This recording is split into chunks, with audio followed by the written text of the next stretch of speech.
grifo, qual é a sigla? Você fala grifo, o que é o grifo? O grifo é o grifo, o bicho grifo, não é sigla. O grifo, o bicho fantástico. Tá certo, tá bom.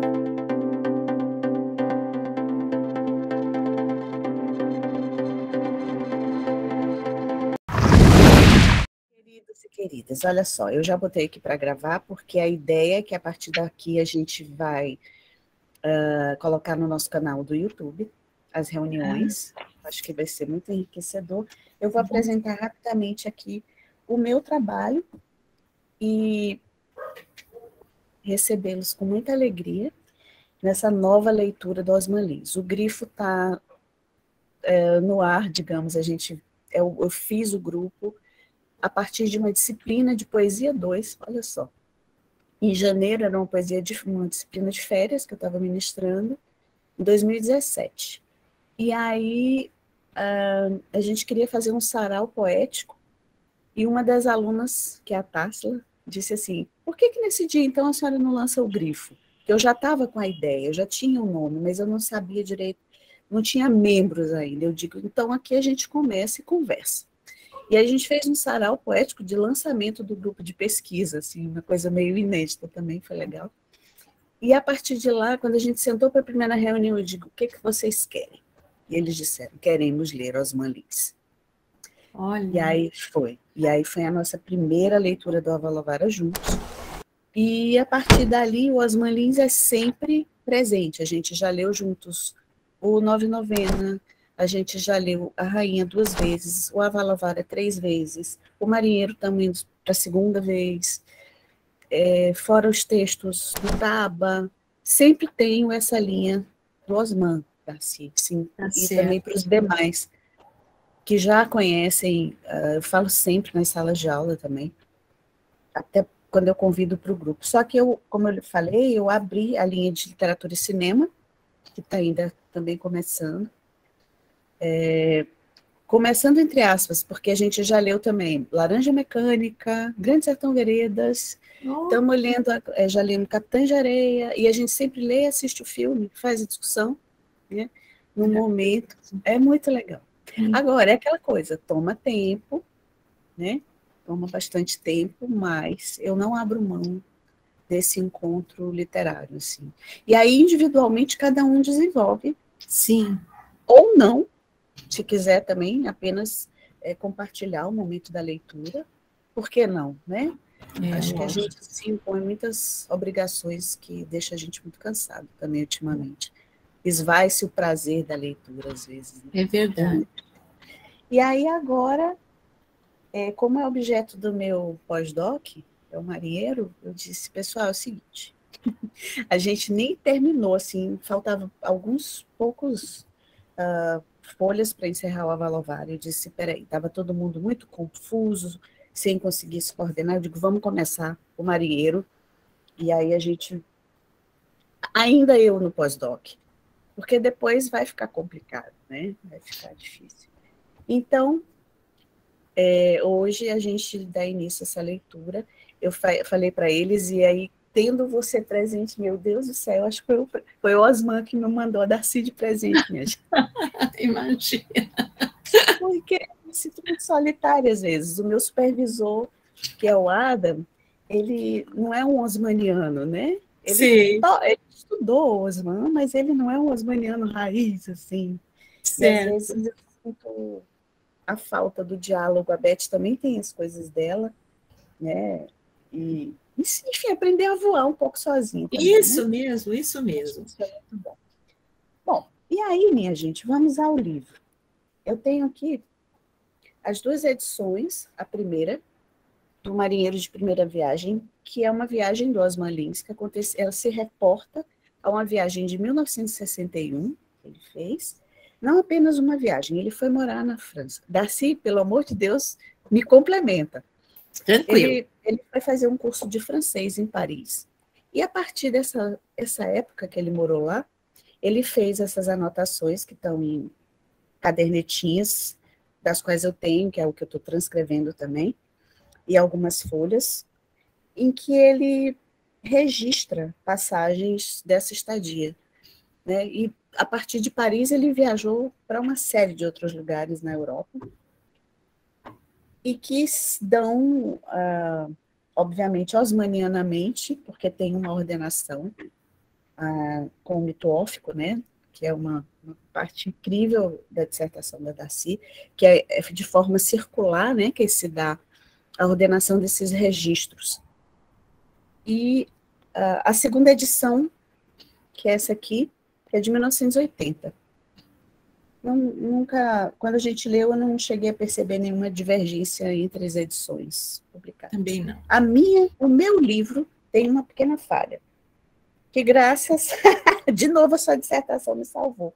É que da minha página 146, quando tem uns artigos da crítica de escritores, tem Massot, tem o Nogueira Motinho. Isso. Eu não tenho. Da minha página 146, pula para 159. Então, tá certo. Eu me dei conta e aí, meu Deus, cara, como foi que eu li o Nogueira Motinho se não tem no meu livro? Aí eu lembrei, tá lá no fim da sua dissertação, você transcreve os textos. Né? Isso. Saíram na folha. Então, assim, gente, essa viagem resultou, essa estadia na Europa resultou nesse livro, que o Osman dedica para as 3 filhas, a Ângela, a Letícia e a Litânia. Na época elas eram bem jovens, a Ângela tinha 10 anos, se eu não me engano, e as outras 2 um pouquinho mais.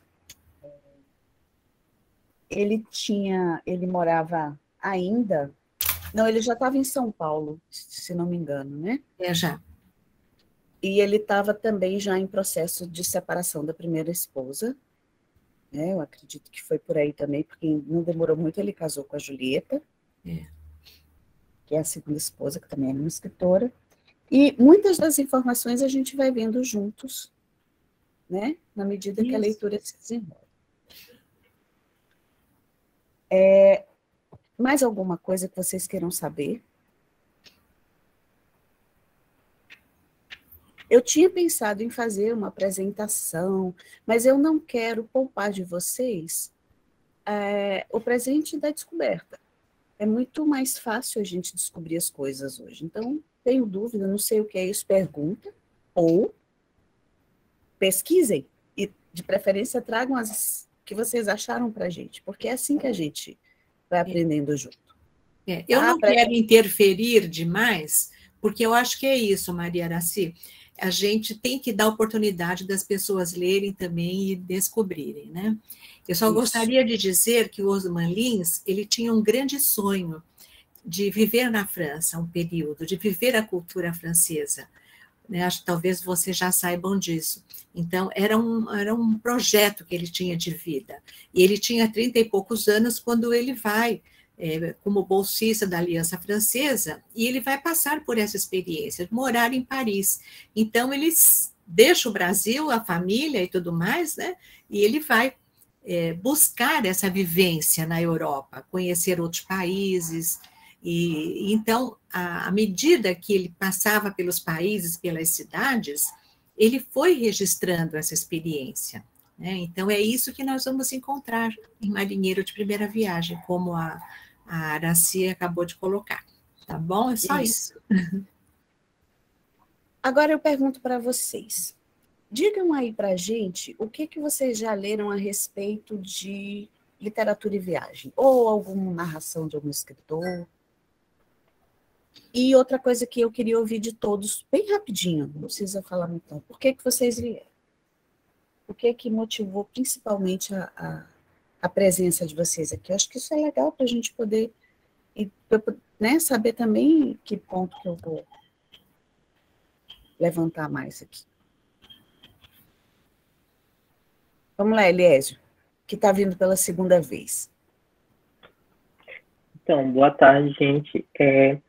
De literatura em viagem, eu acho que eu só li o Marinheiro a primeira vez com grifo, mas recentemente a pesquisa que eu fiz com o Moby Dick, do Melville e a Valavara do Osman, eu consegui ver algumas semelhanças entre os autores nessa parte da viagem, o Melville, antes de escrever o Moby Dick, ele também passou por vários locais tal, e ele colocou na obra dele, como se ele buscasse incessantemente alguma coisa. E eu achei muito semelhante ao Osman também, nessa parte.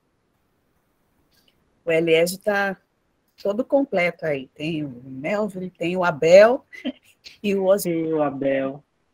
Dani?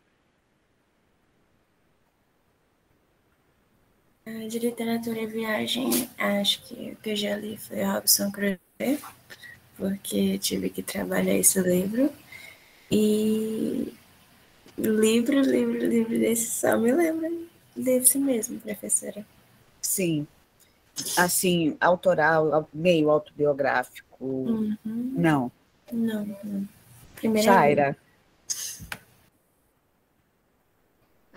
Então, eu vim para o grupo porque eu já estava querendo entrar. Eu tentei entrar no Grifo uma vez, só que os meus horários não batiam, então eu tive que Sim. ir. E nesse semestre eu consegui organizar minha grade de um jeito Beleza. que eu vou conseguir me dedicar ao Grifo. E de viagem eu já li, né, o Robinson Crusoe, por causa da graduação. E também não é um livro que não fala muito sobre viagem, mas tem uma parte que é o livro do David Copperfield. Tem aquela área que ele vai, que ele muda de cidade, ele vai contando a história dele, as viagens que ele fez, pessoas que ele conheceu. E também porque eu já vi o seu trabalho com os meninos, com a Natália e com o Elias, eles falam muito bem das aulas, das reuniões, e eu tive muito interesse para vir para cá. Que bom, Shaira. Muito Importante. bom. As reuniões lendárias do Grifo.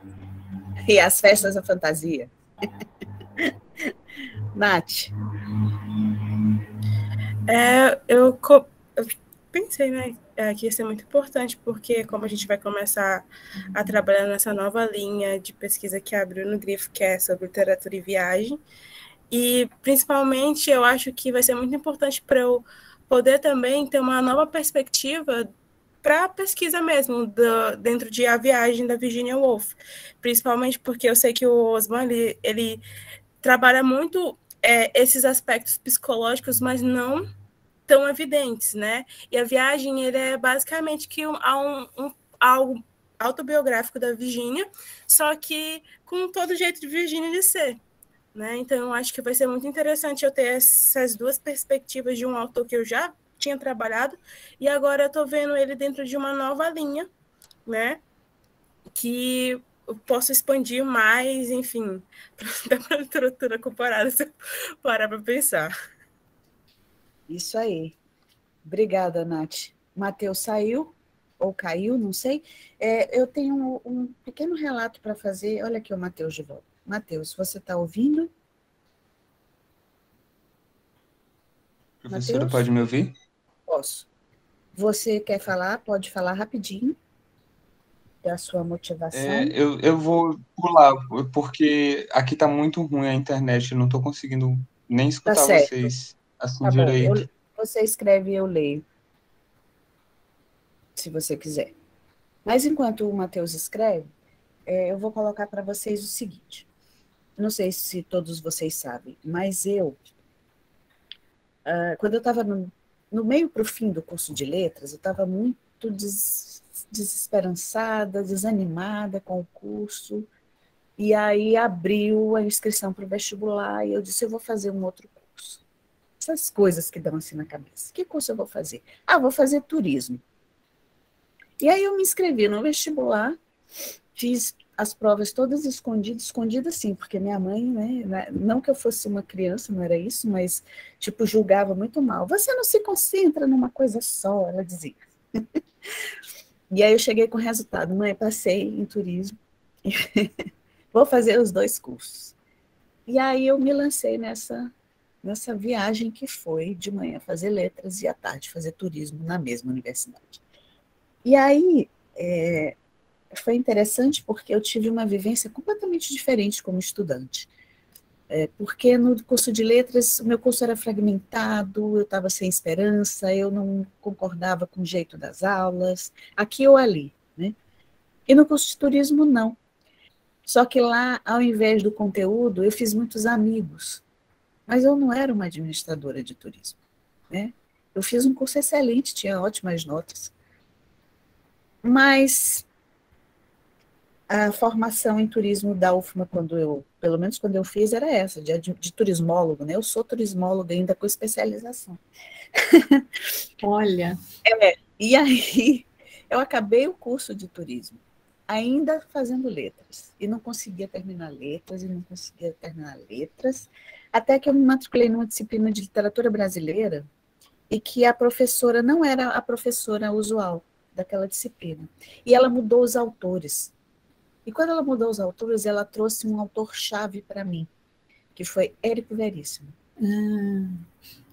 A professora em questão, os meninos conhecem, hoje ela é minha colega, é a professora Márcia Mani, que é um guia para mim também nos estudos da literatura.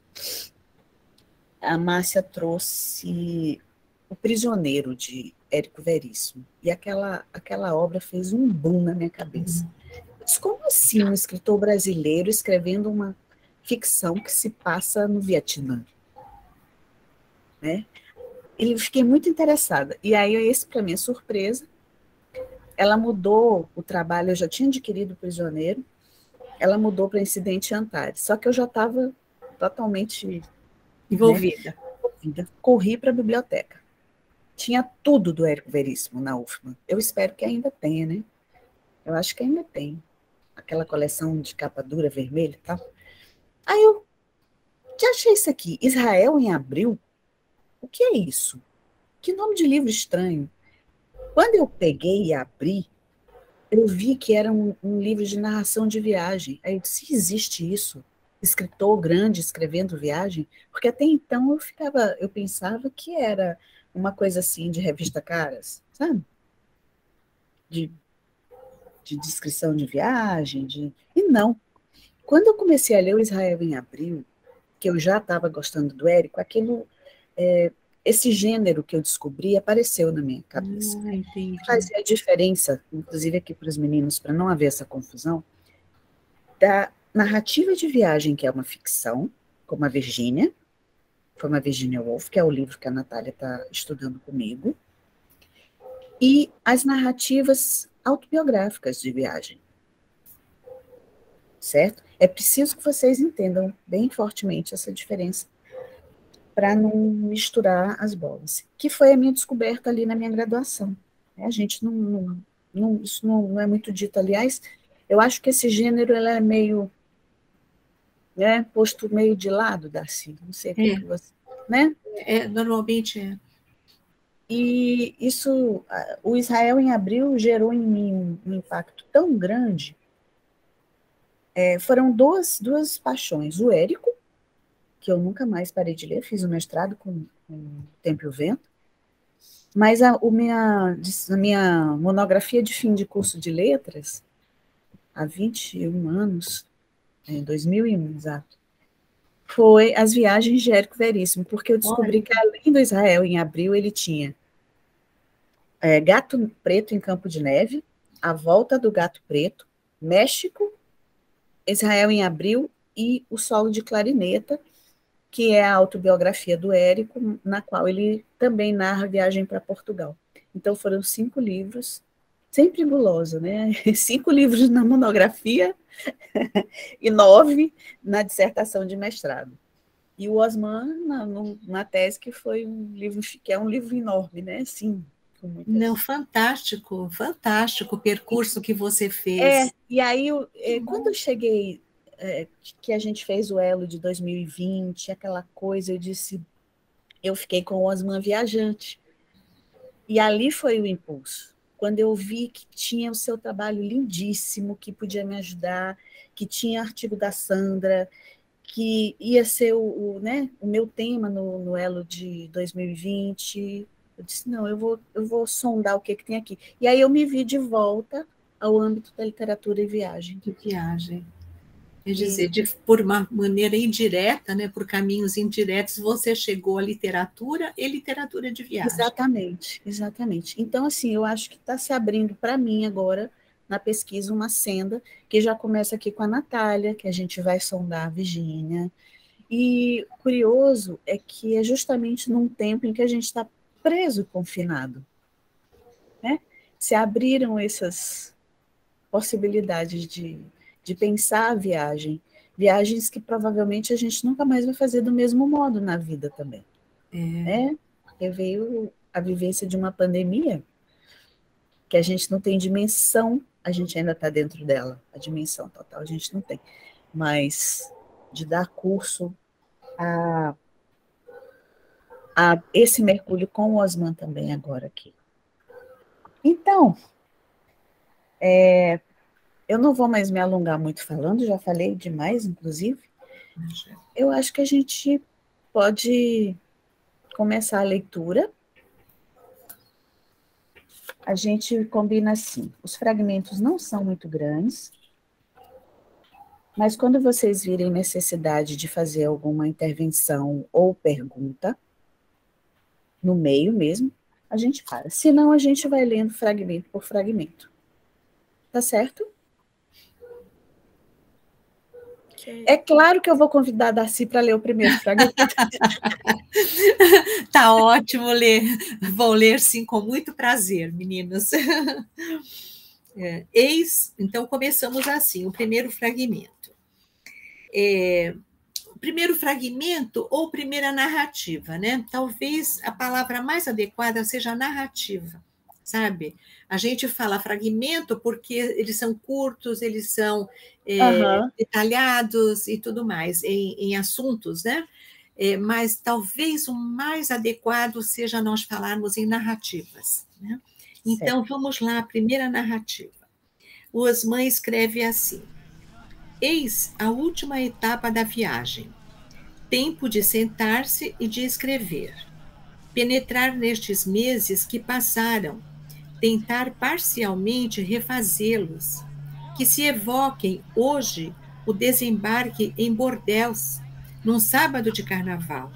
As primeiras horas neste continente. O dia era cinzento e frio. Brilhavam nas frontarias escuras os cartazes de publicidade, com peixes vermelhos e verdes, parecendo feitos de rosas e folhagem. Eram eles, juntamente com os agasalhos das crianças, o que havia de alegre, de cálido e floral nas cinzas da manhã. As árvores, sem folhas, refletiam-se no úmido chão de aço. Acaba de chegar a Lisboa, está num velho hotel, cujo nome, por displicência ou fadiga, não reteve, e onde jamais voltará a hospedar-se, mesmo que um dia aqui regresse, pois virão em breve demoli-lo por causa do metrô. Hotel condenado à morte. Vibram implacáveis as perfuratrizes. É um dos últimos homens a dormir neste quarto. Também não sabe o nome da rua onde ficava em Bordeaux. O Terminus, seu primeiro hotel. Seu primeiro leito estável após 2 semanas de oscilantes sonos no navio. O quarto era amplo, com altas cortinas vermelhas de florões, os varões da cama eram de cobre. Espelhos, poltronas, jarros enormes. Um interior a matisse. As tábuas dos corredores rangiam sob as passadeiras verdes. Entra à noite num clube chamado Laigon. Desembaraça-se das luvas, do sobretudo, e tem acesso por 3 ou 4 francos àquele forno onde centenas de jovens se divertem. A orquestra parou, soaram clarins. O povo abriu alas. Um gordo, de túnica branca, aproximou-se ao lado de uma loura altíssima, vestida de azul claro. São Valentim e sua Valentina. Subiu ao estrado, leu uma proclamação, beijou a Valentina. Retirou-se, levando-a pelo braço ao som de um tchá-tchá-tchá. Ouve-se na rua o barulho das perfuratrizes, que já fazem tremer as paredes muito velhas. Parecem metralhadoras. Numa das portas, num vidro, há uma japonesa cosendo. Ele imagina a cena que não está distante. este quadro ruindo, os vidros espatifados, o grito da tranquila japonesa. E aí, minha gente? Então, podem falar à vontade, porque eu estou aqui como vocês para aprender. Por favor, eu não tenho todo o poder sobre o livro. Não vivam, não fiquem nessa ilusão. Muito pelo contrário, eu tenho certeza que eu vou aprender muito com vocês. Né? É assim, isso. É assim. Vamos lá. O que eu quero ouvir vocês. O que vocês perceberam? Não tem coisa de errar e acertar. Cada um tem a sua leitura, apropriem-se da de vocês e coloquem os que vocês perceberam e quando entender também. Que impressão causa? Bora lá. Eu achei a primeira passagem bem, eu diria, convidativa para a gente entender, instigante, né? Porque a gente inicia aqui com o primeiro hotel, o nome do primeiro hotel já é Terminus. Então, já dá um contraste, assim, o que está acontecendo aqui? E eu sei que tu não gosta muito dessa palavra descritiva, Ara, mas eu acho que é bem exacerbado de detalhes, né? Assim, como se tu te transportasse literalmente para essa etapa da viagem dele. Né? Então, eu já achei pictórico, né? Isso. Um quadro mesmo. O que mais? Eu acho interessante quando ele fala que a última etapa da viagem é aquela em que é de sentar e escrever, né? Como se a viagem só seria completa ali escrevendo e como uma forma de rememorar aquilo tudo e guardar para a eternidade. Achei bem legal. Uma espécie de documentação, né? Sim. O que mais? Eu estou anotando aqui as coisas de vocês, minha gente, porque tudo me interessa. Isso mesmo. E com relação ao Hotel Terminus, que você colocou, que foi muito bem, Natália, colocado, acabei de ler lembranças do escrivão Isaías Caminhas, do Lima Barreto, e você sabe que nesse caso, o Isaías, né, ele também se hospeda no Hotel Terminus. Nossa! Olha só, eu estou lendo para o Elo, né, que vai acontecer neste ano, e identifiquei que o Osman Lins, que foi um grande leitor do Lima Barreto, o Osman Lins, não sei se vocês conhecem, o livro, eu trabalho com Xerox porque eu não tenho esse livro, não consegui comprar, Lima Barreto e o Espaço Romanesco. Mesma coisa eu, então, só tenho a Xerox. Só tenho a Xerox. Então, esse livro do Osman Lins, que trata sobre o espaço romanesco na obra do Lima Barreto, é um livro brilhante. A palavra que eu tenho para esse livro é brilhante. Então, tanto você lê com interesse no Lima Barreto, como você pode ler com interesse em qualquer obra literária que você venha a ler. É muito, muito... Sobre muito espaço, é uma referência. Esse livro devia ser reeditado. Eu conversei com a Ângela, eu falei, Ângela, sério? Isso tem que ser reeditado. Essa semana. Falei, porque ele é precioso, esse livro é precioso. Né? E ela falou, eu vou conversar sim, vou conversar com eles. Então, quem sabe vem uma novidade por aí. Tomara. Vem o centenário, né, do Osman? Isso mesmo. Então, você veja que interessante. O Osman, ele lança a mão de uma viagem que ele fez para a Europa, uma recordação de um livro que ele leu aqui no Brasil. No caso, né, o Lima Barreto, né, o Isaías Caminha. Né? E ele, então, ele faz essa relação intertextual entre uma memória de uma leitura de um livro no momento que ele escreve sobre uma viagem que ele esteve na Europa. Então, vocês vejam que riqueza que é isso. Incrível. Né? Que maravilha. Né? Então, achei muito boa a sua observação, Natália. Muito boa, pode crer. O que mais, gente? O que vocês percebem sobre o ponto de vista? Muito bom. Qual o foco narrativo aí?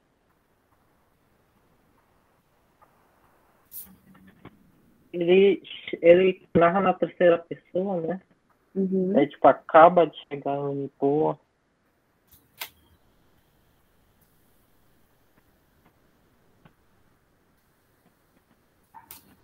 Sim, ele não Que fala eu, né? Que é interessante, que dá uma ideia mais ainda de que ele não está lá presente, ele só está contando que foi que aconteceu. Ele não se põe dentro da história.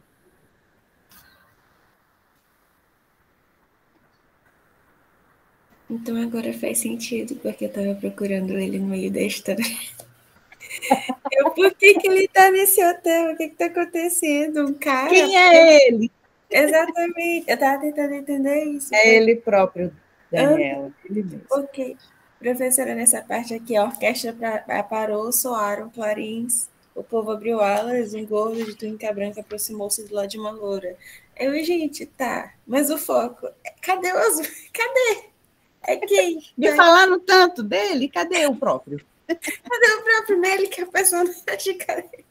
Mas agora eu acho que eu entendi, já entendi. Isso, é isso aí. Bem no finzinho, né? Ele imagina a cena que não está distante, este quarto ruindo, os vidros espatifados, o grito da tranquila japonesa. Aí já tem uma cena, né? Meio não é caótica, é uma cena de destruição aí, né? Dessa perfuratriz, no caso, já que tinha uma japonesa cosendo. O que é que aconteceu aí, né? Bem, quase assim que já Por parte para exemplo. Fala, Nath. É como se a gente tivesse aqui uma parada, né, para algo que, é claro, que aconteceu, a gente vai ter esse grito dessa japonesa, e aí tem aqui uma parada, que te busca, o que está acontecendo aqui? O que aconteceu com essa japonesa e essa cena de destruição, né, ela é bem interligada, porque se você parar para pensar, ele fala no penúltimo parágrafo que a orquestra parou, né? Uhum. Então, esse som já parou aqui, e é como se fosse aquele momento em que ele tivesse a plenitude para poder observar o que está acontecendo ao redor dele. Né? E eu também estou achando esses negócios São Valentim com São Valentina. O que Osman quis dizer aqui? Vamos lembrar o que ele falou lá no primeiro parágrafo, na quarta linha? O que está acontecendo? O que acontece cronologicamente Carnaval. aí? É o carnaval. Uhum, uhum. Sim. É verdade. Então, isso tem acho que tem um efeito bakhtiniano né? Carnavalesco mesmo, de representação aqui. Eu não, olha, eu estou vendo aqui, é o seguinte, São Valentim é a data também do Dia dos Namorados, né? Uhum. Essa é a questão também. Então, ele está colocando aqui São Valentim com sua Valentina, né? Quer dizer, o namorado e a namorada, né?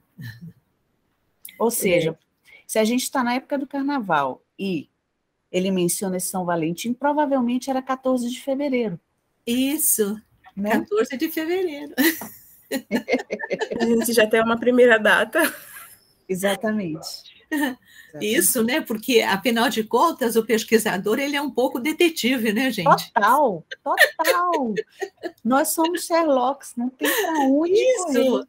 Isso é uma delícia, né? Muito. É muito bom. É muito bom. Não se assustem se vocês nunca tiverem feito assim, Shaira, Daniela. É um exercício também, né? Eu acho que a pesquisa em literatura, ela como tudo que a gente começa, às vezes a gente pode ficar um pouco assustado. Meu Deus, eu não vou dar conta de fazer isso. Meu Deus, isso é muito esquisito. Meu Deus, eles são loucos. Mas, quando a gente se enfronha e se deixa apaixonar pelo tema, se interessa, aquilo começa a fluir também, de alguma maneira. E é assim também, nessas, entre mil aspas, devaneios ou digressões, que a gente aprende tanto, meu Deus. O Osman Lins é uma escola, gente, né? Em toda a literatura a gente pode fazer isso. O Osman tem uma especialidade, vocês veem, um fragmento em termos de texto mesmo que eu estou dizendo, mas essa narrativa aqui, como a Darcy sugeriu, que é bem melhor o termo, inclusive, claro, quanta coisa a gente já inferiu aqui. Lima Barreto, Carnaval, e eu ainda tenho uma que eu acho que vai ser um dos leitmotivs do meu trabalho aí. Darcy, pode até ser uma grande viagem, eu já falei isso uma vez. Acho que foi no Elo mesmo, quando ele fala, lá no primeiro parágrafo, brilhavam nas frontarias escuras os cartazes de publicidade, com peixes vermelhos e verdes. Isso, para mim, são as cadernetas. Gente, as cadernetas do Osman, as duas que ele... são pequenininhas assim, depois eu posso projetar a imagem para vocês. Uma é vermelha e a outra é verde, elas são iguais. Maravilha, então, isso. Não é? Eu acho uma ideia poética tão bonita disso. É isso que o Osman nos encanta, Aracy.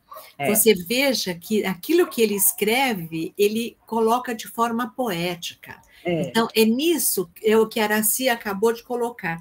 Eu não tive acesso a essas cadernetas, você teve. Isso é maravilhoso, né? Maravilhoso. Você trabalhou com o diário de bordo, não é isso? Eu trabalhei principalmente com o diário de bordo, porque o arquivo dele ainda estava montado, essas coisas não estavam disponíveis para mim. Não estavam. Sim, né? Sim. Então, por isso, mas olha, é maravilhoso você fazer essa relação, viu? Ela é muito forte para mim, porque o que eu imagino quando ele diz, eis a última etapa da viagem, o Osman está sentado, com o que na mão? Com as suas duas cadernetas, que é onde ele anotou tudo. É isso mesmo. E eu estou me batendo ainda com elas, eu estou terminando de digitar, eu vou ver ainda o modo de uma permissão da Ângela para isso ficar disponível de algum modo. E é difícil, né? Darcy sabe a letra do moço. Difícil. Que letra, minha gente? Ela ajuda muito. Muito. Me ajudou muito. Eu me sinto uma pateta quando eu mando, Ângela, o que está escrito bem aqui? Ela diz, bandeiras. Eu digo, isso. Eu tudo aqui, menos bandeiras. A letra dele é muito difícil. É difícil, sim. É miúda e difícil. E escrito, às vezes, dentro, você vê, tá tremida, está escrevendo dentro de um trem ou dentro, né? É isso mesmo. Então, assim, essas cores das cadernetas são o meu motivo inicial, sabe? Um poetizado que eu provavelmente vou usar. O que mais, gente? Aí ele fala do metrô, né? Que para ser construído, destrói muitas coisas, né? E que entra a japonesa, exatamente. Não é?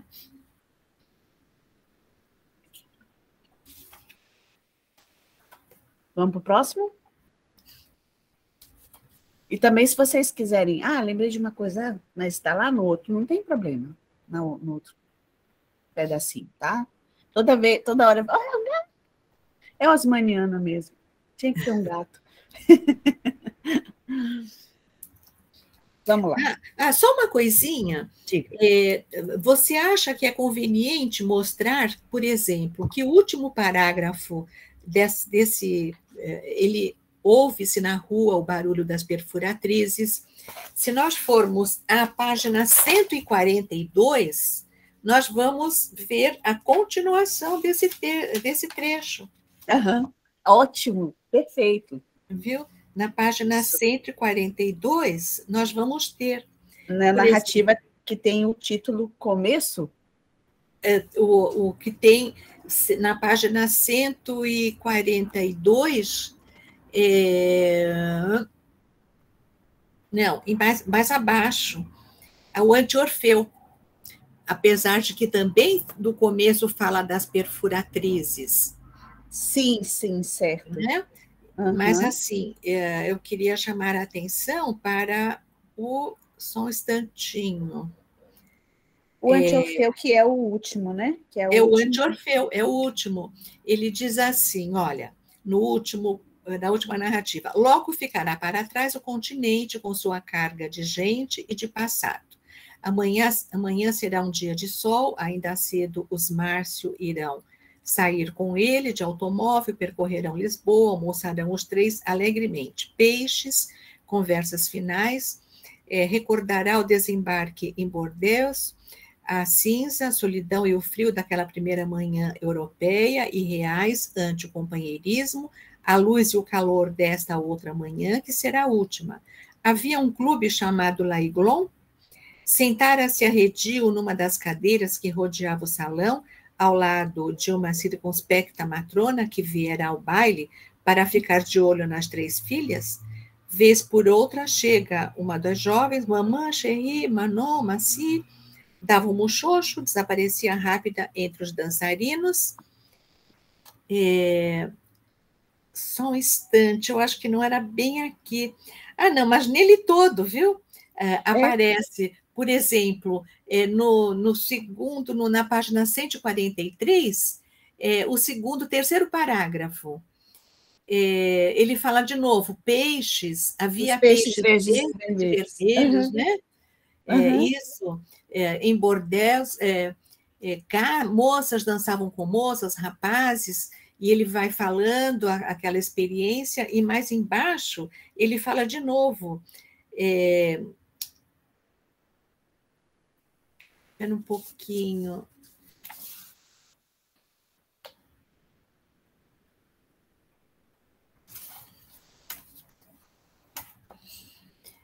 Mas agora escapou, mas é mais ou menos isso. Vocês vejam que ele vai buscando temas que estavam aqui no primeiro, da primeira narrativa, e ele vai repetindo na última. O Clube L'Aiglon, os peixes, as moças dançando, mesmo que não sejam textualmente as referências, nós vemos que tem lá e tem cá. Então, ele vai fechando, né, aquela situação.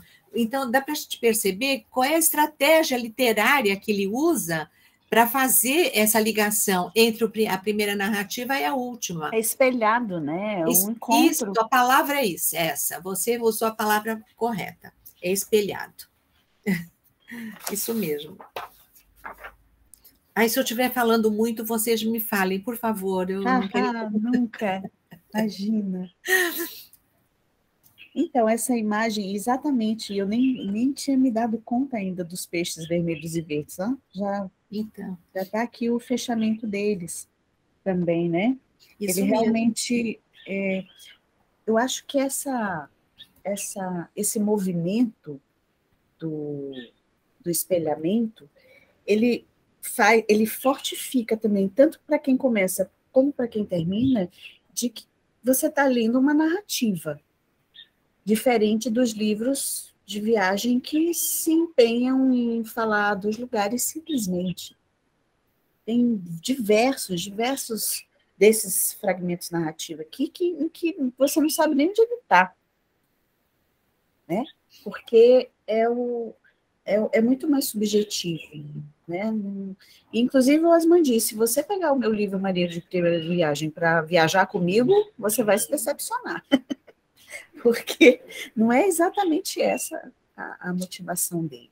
E, geralmente, agora que eu estou lendo teorias sobre isso também, isso é muito presente, né? Tem narrativa de viagem de todo jeito, mas uma das linhas principais que caracteriza esse gênero é esse, né? Viajar pelos olhos do escritor, o lugar é mais importante. E no caso do Osman, o lugar não é o mais importante necessariamente, mas o que ele pensa, como ele constrói o texto. O texto é uma viagem. O texto literário é uma viagem, né? Tanto que ele faz a gente viajar aqui, no livro de papel, como a gente acabou de fazer agora, do primeiro fragmento para o último, né? Numa remissão, né? Espelhada que a gente faz aqui. Então, eu acho que, mais uma vez, assim, a genialidade do Osman é impressionante, né? Não tem isso. Não é querendo comparar, mas, por exemplo, é inevitável quando você pega, por exemplo, o próprio Érico Veríssimo. É um livro maravilhoso, você tem um deleite da leitura, né? Ele tem humor, né, que é peculiar do Érico, aquele humor ácido, interessante, mas absolutamente diferente estruturalmente. Você não tem essa inteligência armadora por trás. O Osman tem isso. E, às vezes, é essa inteligência que está por trás, que não se mostra à primeira vista, que, às vezes, afasta as pessoas. Isso. Não é? Isso. É uma taxação de ele é metido, ou ele não tá, ele está fazendo isso para se mostrar, né? Tem uma ideia, no entanto, eu entendi como o Osman faz uma alusão à inteligência do leitor. Eu me sinto presenteada. É verdade, é verdade. É um presente para o leitor. Ele tem um trabalho gigantesco para que o leitor se sinta, desafie sua própria inteligência de leitor. E mesmo porque ele dizia que é muito fácil você fazer literatura com uma certa fórmula e ir repetindo textos em cima da mesma fórmula. E é exatamente isso o que ele não faz. Jamais. Ele sempre tem uma fórmula nova para cada livro que ele constrói. Isso. Não é? E aí eu acho que esse desafio é que é muito interessante. Eu estou lendo agora também As Mil Coisas ao Mesmo Tempo que a gente lê, né? Pensando no pós-doc, que é um autor que eu amo, adoro, inclusive recomendo para os meninos, talvez Tassi deve conhecer, que é o Alberto Mangel, argentino. Ah, sim. Nossa, como eu adoro o Mangel. O que você está lendo dele? Eu estou lendo dele em inglês, Curiosity, que em português, a Beth me disse que foi lançado em português. O Livro dos Curiosos. Eu não me lembro exatamente. Nossa, o título. Tenho tanta coisa dele. Deixa eu ver. Gente, criança, se vocês não conhecem o Mangel, conheçam. Escreve assim, vou botar aqui no chat. Mangel, assim mesmo. Eu não sei se pronuncia Mangel, a Beth fala Mangel. É Mangel, eu também falo Mangel. Mangel, né? Mangel, sim. Eu tenho muita coisa dele. Então, eu estava lendo o Curiosity e ele chega a mencionar mesmo essa frase que, obviamente, eu devo usar. Né? Tudo começa com uma viagem. Tudo começa com uma viagem. E, assim, numa leitura mais ampla, as meninas, nem todas, a Shaira e a Daniela não leram ainda, mas eu vejo como a Valovara começa aqui também. Né? A Valovara começa aqui também. É uma das puxadas que eu quero fazer quando o Abel está em uma situação similar a que o próprio Osman viveu. E é isso. Deixa eu ver o que mais que eu tinha para falar dos peixes. Eu estou vendo aqui que a página 142 é a narrativa começo. Com certeza. Agora eu li. Vamos ler ela também? Vamos. Começo. As perfuratrizes esburacam a rua, vibram as paredes, estremece no vidro a japonesa. Removida sob o chuveiro, a crosta de pó, a fadiga, antes incômoda, penetra-o como um bálsamo. Olha com prazer a pia, os lençóis brancos, os móveis, a janela. Abre-se, aspira o ar da noite. Mais forte o barulho das máquinas, embaixo.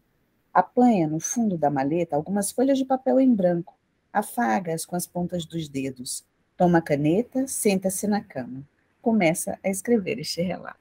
Eu acho isso demais. Não é demais? Olha só a estratégia, turma. É muito bonito. Como muito isso é delicado, é sagaz, né? Como ele leva o leitor para uma experiência diferente, não é, Araci? Muito, muito. Mais do que levar com a viagem, ele leva na viagem da escrita. Né? É muito, muito único isso.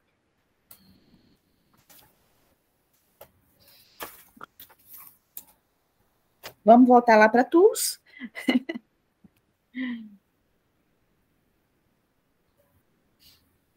Quem lê agora? Vamos lá, quem vai ler?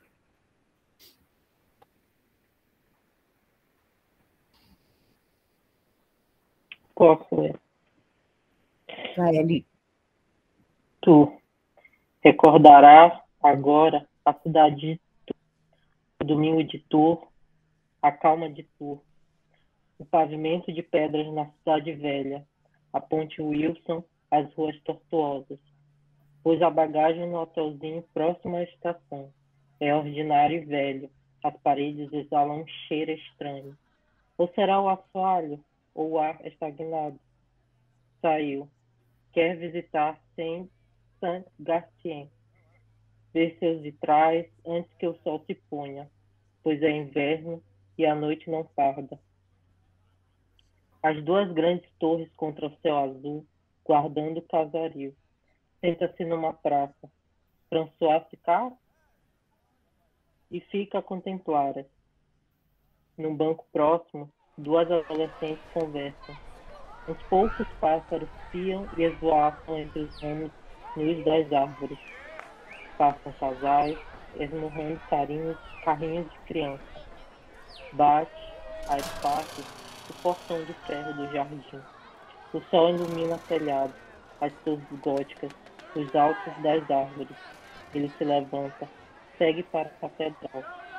Uma das colunas parecia cingida por um arco-íris.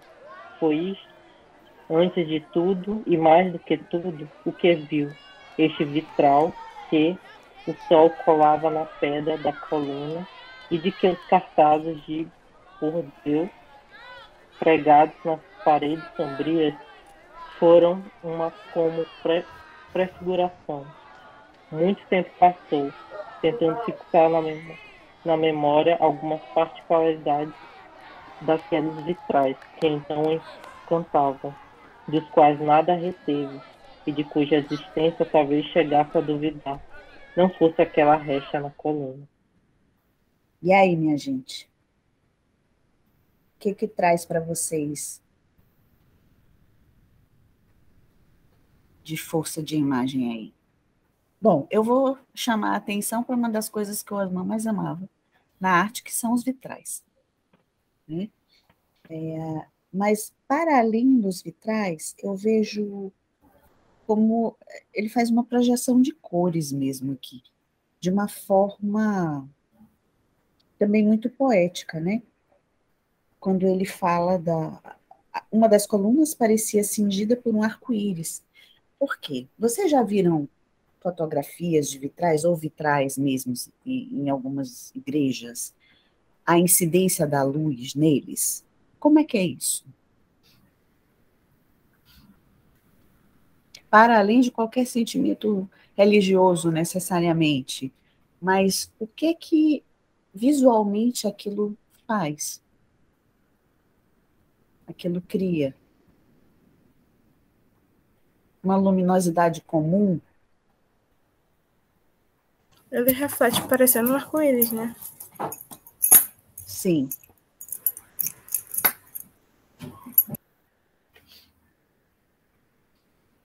E no arco-íris nós temos quantas cores ali, não é? Um espectro de cores, não é? Exatamente. Todo mundo sabe isso, meninos, todo mundo sabe. Vocês veem o arco-íris do céu. Não fiquem com vergonha. Não. Inclusive, eu acho que Daniela mora perto de uma basílica, né? Que é a Basílica de São José de Ribamar, que tem um vitral, não é um vitral como os vitrais medievais, que inclusive às vezes falam, o vitral caiu, uma arte que decaiu, né? Porque antes os vitrais eram colados, as cores, e depois de um tempo eles passaram a ser pintados. Nessa Basílica de São José de Ribamar, Darcy, aqui, não sei se você conhece São Luís, Darcy, ou... Não conheço. Então, todo maranhense é devoto de São José de Ribamar. Né? É uma lenda local aqui, que é numa das baías, porque São Luís é uma ilha. Então, na ilha a gente tem 4 municípios: São Luís, São José de Ribamar, Raposa e Passo do Lumiar. E no São José de Ribamar, ele é uma ponta da ilha que tem uma baía, que é a Baía de São José, porque foi encontrado lá uma imagem de Nossa Senhora, São José e o menino, né? Uma imagem de São José, então ele é o patrono, não é patrono, como chama, meu Deus? É diferente do nomezinho. Enfim, esse São José é um São José curioso porque ele está usando botas. Padroeiro, é padroeiro. Padroeiro, e eu patrão. Isso. Padroeiro. Então, aqui, por isso que no Maranhão tem muito São José, muito José de Ribamar. Isso, muito, é. Então, tem essa força aí. E lá, na Basílica, foi antes da pandemia, a última vez que eu fui, todo mundo que compra carro, leva o carro lá para o santo abençoar, tem assim, esses costumes, né? Eu fui para almoçar, para comer um peixe-pedra, que é um peixe que só tem para lá também, mais facilmente, é um peixinho pequeno, maravilhoso, e eu vi como tão lindos os vitrais. Assim, eles renovaram, para mim, renovaram o que eu não tinha visto. Os vitrais, aí tem até Bumba Meu Boi nos vitrais, então como é bonito aquilo. Bonito, olha que lindo. E como a cor de um vitral é absolutamente diferente da cor de uma luz, porque ela precisa do sol para fazer aquele efeito, né? E o Osman, ele era alucinado pelos vitrais. Né? E o vitral é muito mágico, realmente. Ele faz uma condução de apreciação estética, assim, incrível. É muito bonito mesmo. Os vitrais são muito bonitos, né? Dá uma elevação, eu acho. A gente é instigado por aquelas cores de alguma forma. É verdade. Mexe com a sensibilidade da gente, né? Mexe. O que mais chamou a atenção de vocês aqui? Uma dica aqui. Se nós formos à página 143, nós vamos encontrar também uma repetição de algumas questões que estão aqui. Na página 143, ele diz assim, a página 8, deixa eu aqui. Ainda naquela narrativa grande, né? Do Anti-Orfeu. Isso mesmo, quer ver? Deixa eu ver aqui a página 8, deixa eu tentar. Um pouquinho. É que faz tanto tempo que eu não mexo nisso aqui que a gente vai... na narrativa grande, ele diz assim, entre os ramos nus das árvores, na página 143. Uhum. Você vê que ele fala novamente das árvores, em Tours, esvoaçavam os pássaros, batia a espaços o portão de ferro do jardim, os bastões de bronze da lojinha de várias dimensões. Então, ele começa como que a fechar, né? Novamente, ele faz uma ligação entre o Tours, a narrativa 2, novamente com a narrativa 202, viu? Então, vocês vejam que ele vai fechando, né? E depois com a outra da página 9 da página... Bom, depois eu falo de novo. Então, vocês vejam que ele vai fechando Tours, falando das árvores e falando do portão de ferro. Então, nós temos isso também na página 143, né? Então, vamos lá. Acho que a gente vai ficar fazendo o eterno movimento aqui das ondas com as folhas do livro. Eu acho que sim. Pelo menos, né, a turma vai no balanço do barco, né? Não, isso é que é fantástico, porque, inclusive, quem quiser ler corrido, pode, né, se quiser ler sozinho, é ótimo também. Mas esse momento da gente ler estudando é muito, muito precioso. Nossa, muito bom. Inclusive, deixa eu ver aqui, a gente podia fazer um pequeno deverzinho de casa para a próxima. Cada um trazia uma coisa para apresentar bem brevezinho, assim, de que descobriu, ou um vitral especial, ou uma cidade, coisas que são descobertas, a gente não sabe tudo. E tem uma em especial que eu queria pedir para quem se oferecer para fazer uma pequena pesquisa. É sobre o Orfeu. Quem quer pesquisar um pouquinho? Para poder entender melhor esse mecanismo. Por que está aparecendo esse Orfeu e lá no final o anti-Orfeu? Vamos entender primeiro por que aparece isso? Vamos entender o Orfeu mesmo? Vamos lá, Chaira? Pode ser tu? Então? Então, pronto, a Chaira já tem a sua pesquisa. para a próxima reunião, a gente no começo faz uma abertura rapidinho, falando um pouco sobre isso.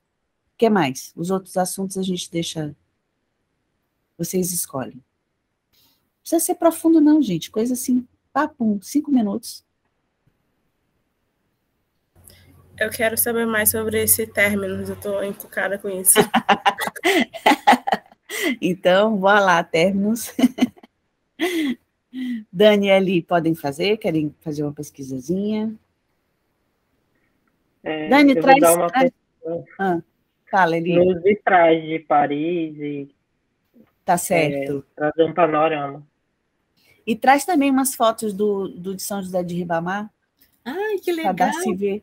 Eu acho até que eu tenho umas fotos que eu tirei lá em 2018, quando eu fui a última vez. Dani e Elias podem Dani mora do lado da igreja, da Basílica. Dani, vai lá, tira umas fotos.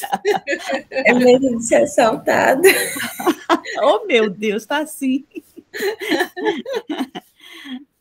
Certo, Dani, o que você quer trazer? O Eliésio cuida dos vitrais. Eu não sei, professora. Bora ver o que a Dani traz, minha gente. Uma coisa aqui para ela pesquisar. A gente lê mais um e decide? Pode ser? O quê? A gente lê mais um pouco e decide o que você traz. Pode ser? Tá. Vamos em frente?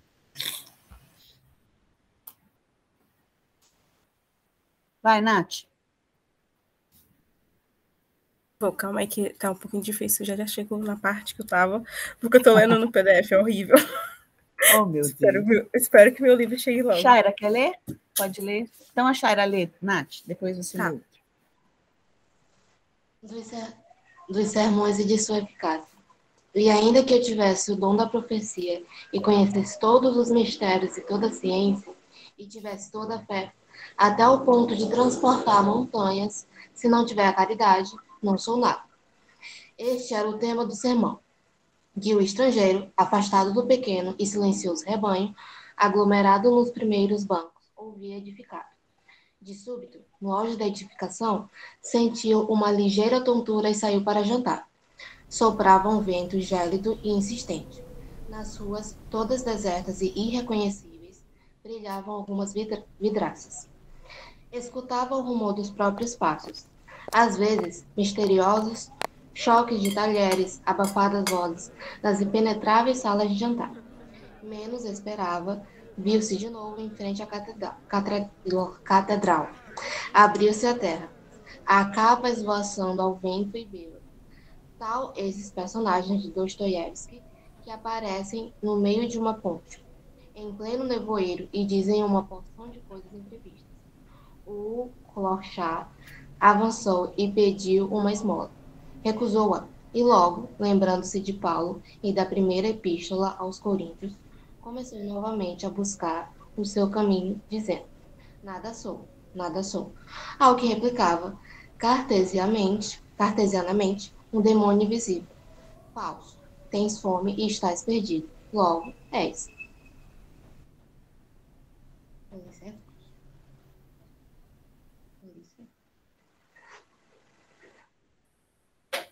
Eu acho que, mesmo que tenha outra ideia assim, de como a leitura vai funcionar quando você lê corrido, eu achei interessante como na narrativa anterior ele já deu uma ideia desse sagrado, né? Ele ambientalizou com o sagrado, e agora ele está fazendo daquele jeitinho Osmond de ser, utilizando quase que com uma metáfora aqui, né? Ele utilizou esses bem eficazes, né? Trazer para o contemporâneo, né? Uhum. E tem essa questão do fator bíblico, né? Que eu sou péssima nisso, sou péssima. Eu achei muito interessante isso, né? E sobressalta-se aqui.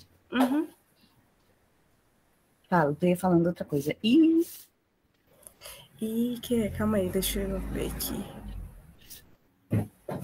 A gente começa a perceber, por exemplo, é claro que isso vai estar ao longo do livro, porque é um livro de viagem, ele está fazendo sozinho. Mas as ambientações dos cenários que estão sendo colocados, né, sempre estão em contraponto com as sensações dele. Por exemplo, ele está sendo bem mais descritivo sobre os lugares, por exemplo, se está frio, né? No caso ele falou que estava gélido, insistente.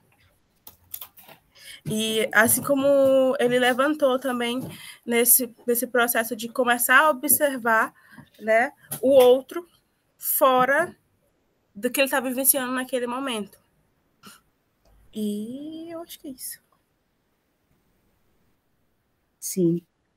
Engraçado é que eu anotei aqui o sagrado, né? O sagrado aparece forte aqui porque começa com uma citação bíblica. Mas ele já tinha mesmo aparecido lá, lógico, né? Na igreja, na catedral que ele está. Acho que foi a Shara que foi falando alguma coisa, não sei. Foi? Era sobre isso que a Natália falou, sobre essa descrição dos locais, dos lugares, desde da primeira leitura que a gente fez, da primeira parte. Como a primeira parte, ela passa, a gente lendo, a gente vê uma imagem de muita informação, é como se fosse muito caos. Também pelo o momento, né, que eles estavam, que era o carnaval, então ele traz muita descrição das coisas que ele estava observando. Muitas informações, muitas cores, ele vai descrevendo todas as cores. E já na segunda parte, quando ele fala da calmaria de Tours, é um parágrafo, é uma parte muito menor. Ele é mais limpo na descrição dele, para criar também, para a gente ter essa imagem de diferença dos dois ambientes em que ele está. Um tem bastante informação, tem bastante cor, bastante tecido, muitas pessoas. Já na segunda, não tem tanta coisa assim. Então, a gente também cria essa imagem, tanto pela descrição dele, quanto pelo tamanho dos parágrafos, tudo que a gente está vendo aqui. Sim.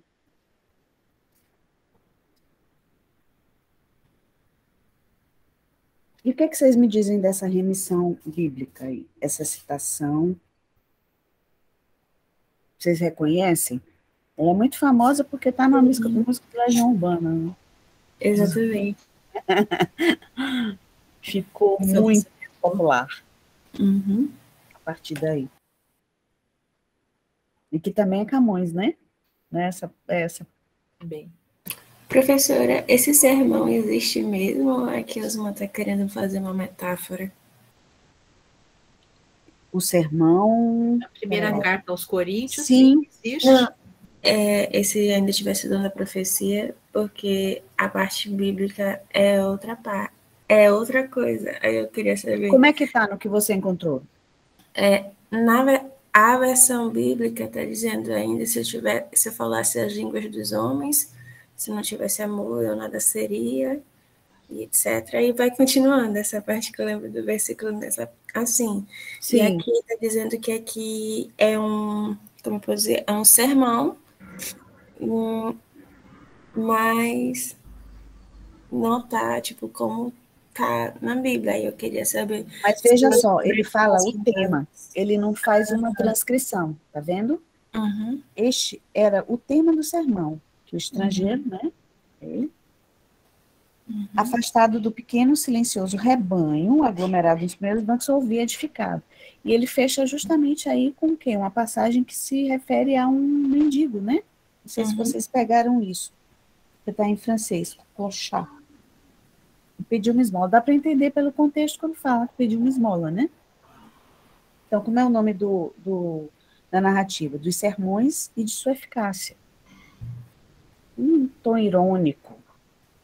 Então, Dani, eu acho que ele propositadamente colocou dessa forma, não foi que ele não lembrava.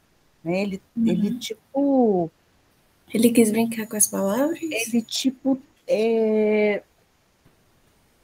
substitui. Não sei se num tom de brincar, porque como é na tradução bíblica, você está lembrando de cabeça, né?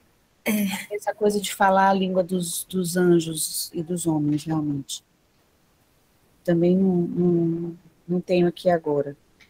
Ele coloca aqui também, ele faz uma relação com o dito cartesiano, penso, logo existo. Exatamente, né? Sim. É isso, né? Se tens fome e estás perdido, logo és. Olha só que fantástico, né? Sente fome, a carne dói, né? O corpo grita. Isso. Logo nós somos humanos, não é? Exatamente. Fantástico isso. Fantástico, demais. E no meio disso tudo ainda fala em Dostoiévski. Né? Não, que soube falar da alma humana, do sofrimento humano de uma forma incrível, né? Que não se esgota, né? Não se esgota. O vento gélido, o humor dos passos, ainda dá uma aura misteriosa, assim. Tem Raskolnikov aí, ouvindo os próprios passos. Isso mesmo. Então, Dani, tu já tem a tua pesquisa. Vai ler a Bíblia, trazer para a gente. Que ótimo, né? que bom. A carta de Paulo aos Coríntios e entender o que é esse sermão. O Coríntios? Ah, beleza. Isso. Captura para a gente as referências mais relevantes dessa passagem. São muitas, né? Como a gente lembrou aí até na música do Renato Russo. E o Camões e tudo. Mais alguma coisa aqui? E esse mendigo, hein? O mendigo recusou a esmola, não é isso? Nada? Não sei, eu não estou perguntando certo e errado, volto a dizer.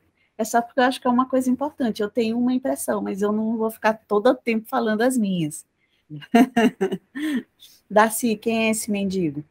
Então, olha, eu acho interessante que ele diz isso, olha, menos esperava, abriu-se de novo em frente à catedral, abriu-se a terra, né? Então você vê a capa esvoaçando ao vento e bêbado, tal esses personagens de Dostoiévski, que aparecem no meio de uma ponte, em pleno nevoeiro, e dizem uma porção de coisas imprevistas. O clochard avançou e pediu uma esmola. Recusou-a. E logo, recusou por quê? Né? Nós não sabemos por que ele recusou essa esmola, mas ele recusou. Será que a esmola era pequena? Será que o tipo de oferta não foi a que agradou? Não sei, mas ele recusou. Mas o narrador diz o seguinte: lembrando de Paulo e da primeira epístola aos Coríntios, começou novamente a buscar o seu caminho, dizendo: nada sou, nada sou. Ao que replicava cartesianamente um demônio invisível, falso. Tens fomes e estás perdido, logo és. É interessante que ele faz aqui uma relação entre o pensamento cartesiano, mas também remete, me parece aqui, a Sócrates, né? O demônio interior de Sócrates. Eu estava sim, né? Eu estava pensando exatamente nisso. Olha que interessante. Queria ver com você se fazia sentido. Você veja, me parece que sim, viu? Porque você veja, ele tinha aquele demônio invisível, né? Sim. Que falava exatamente, né? A consciência dele que reclamava o que deveria ser feito, né? Não, você tem fome, sim, você é falso, né? Tem fome e estás perdido, ainda estás perdido, né? Podia ser a descrição de todo mundo agora no Instagram. Olha só que boa ideia. Todos estamos perdidos, de algum modo. Todos estamos perdidos. Você sabe que eu estava lendo uns trechos sobre o Nietzsche, que eu estou dando um curso sobre o Nietzsche, e ele estava dizendo o seguinte: quando nós estamos envolvidos no mundo contemporâneo, no mundo presente, de tal forma que nós não fazemos a leitura, nós não sabemos abstrair desse mundo o que é vicioso, o que nos faz menores, é exatamente essa questão. Quando nós somos tragados, envolvidos pela internet de tal forma que nós não pensamos naquilo que nós estamos fazendo e nós somos engolidos pelas redes de tal forma que nós não conseguimos ter uma vida pessoal, nós estamos perdidos, né? Nós somos pessoas do nosso tempo. O que é ser do tempo? É quando você é engolido por aquele tempo e você não pensa. É interessante isso. E muita gente, inclusive, anda doente por causa deste envolvimento, né, com as redes. Cerrado de uma maneira doentia, é isso? É isso mesmo. Muito, muito interessante. Né? E engraçado, eu não estou dando aula já desde março do ano passado. Tem um ano que eu estou em afastamento e vou ter mais uns meses aí que me foi concedido. Mas eu tenho visto discutindo com Cacá, eu não sei se acho que Cacá não chegou, você não chegou a conhecer. Ela também foi orientanda da Beth, com eu doutorado. sei quem é, sei. Você deve ter visto pelo ela. Ela é minha prima, né? Ah. A gente mora aqui tudo na mesma casa. Ah, tá certo. E Cacá está dando aula, já voltou, ela dá aula no Instituto Federal, que aqui no Maranhão é o IFMA, o antigo Cefet. Ela dá aula de filosofia no ensino médio.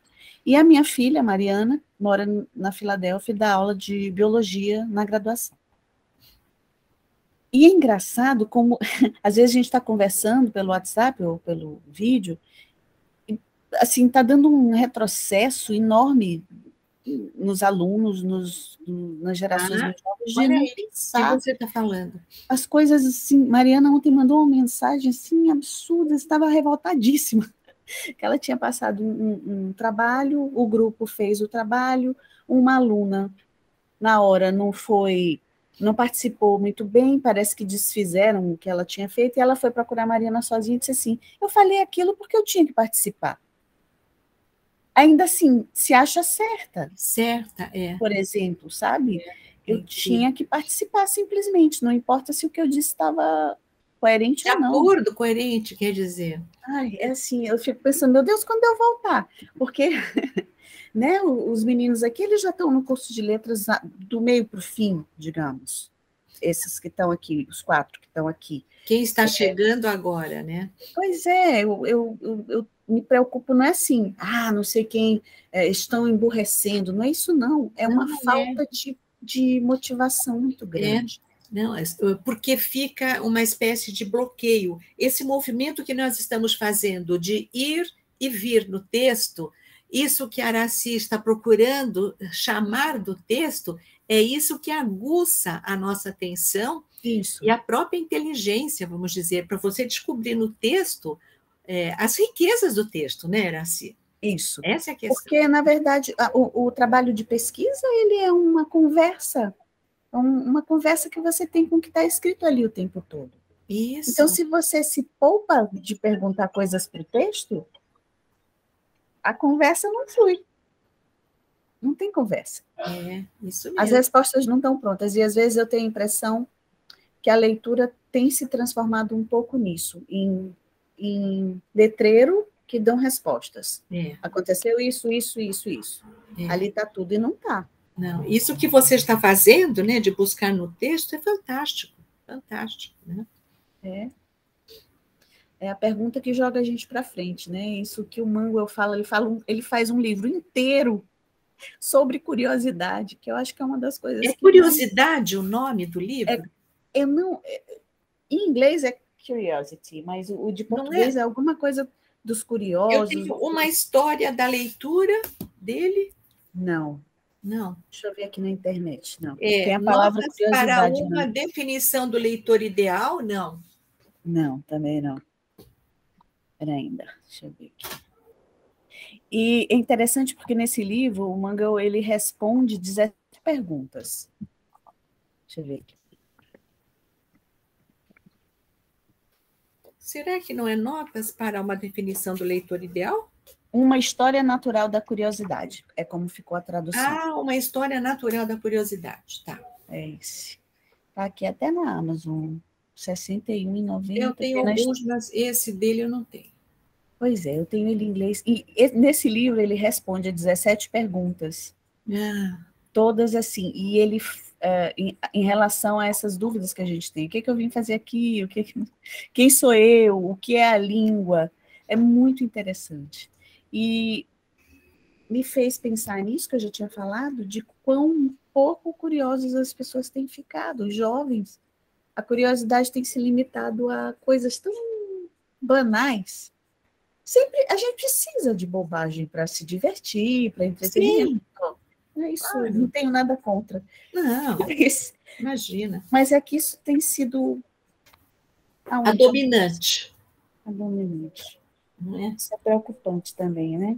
Então, assim, gente, a gente para aqui. Todos já têm dever de casa hoje? Darcy, qual vai ser o seu dever de casa? Ai, olha, sabe o que eu vou fazer? Eu vou trazer alguma coisa sobre o arco-íris. Que massa! Maravilha!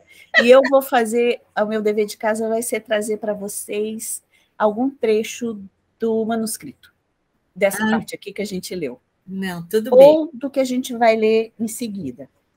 Então. Das cadernetas. O seguinte, é quarta-feira, né? O encontro. Sempre às quartas, né? Tá Você vai poder ficar com a gente, Darcy? Sim, vou, pelo menos por enquanto, vamos ficando. Tranquilo. Se aparecer alguma coisa, eu aviso antes. Sempre. Mas, e às vezes eu também, a gente é muito maleável com isso. Às vezes eu não posso vir aviso, a gente cancela, só se vê na outra semana. Isso. Né? Não tem assim essa coisa a ferro e fogo, não. Não, tudo bem. É um movimento de... Não, mas a priori esse horário eu estou liberando. Maravilha, maravilha. E aí a gente faz assim, 1h30, para também não ficarmos muito exaustos. Tá ótimo. Tá ótimo, sim? Então, tá bom, crianças? Já temos tarefas, pronto. E tem alguns também que não vieram hoje, mas que vão aparecer ainda. O próprio Matheus não conseguiu ficar. Tá certo? Tá ótimo, tá ótimo. Então... Alguma coisa vocês têm a dizer, a perguntar? Vão querer continuar mesmo? Estão empolgados? Então, pronto, ótimo. Assim que é bom. E aí a gente vai diversificando a nossa conversa, trazendo essas coisas também, que a gente aprende muita coisa. Sobre geografia, sobre tanta coisa. É muito bacana. Tá ótimo. Então, meus amores, e minha querida Darcy, que alegria. Quando eu vi que eu disse... Imagina. Muito bom. Que bom. Fiquem bem. Uma ótima Semana Santa. Feliz Páscoa. Para vocês também, tudo de bom. Descansem, não fiquem só na loucura de trabalhar e de não descansar também, que vocês precisam. Isso. Tá bom? Tá Tchau, bom. Darcy. Muito obrigada, gente. Beijo a todos. Beijo, fiquem Tchau, bem. Darcy, foi um prazer. Eu, para mim também, conhecer todos vocês. Um prazer mesmo. Muito obrigada, viu?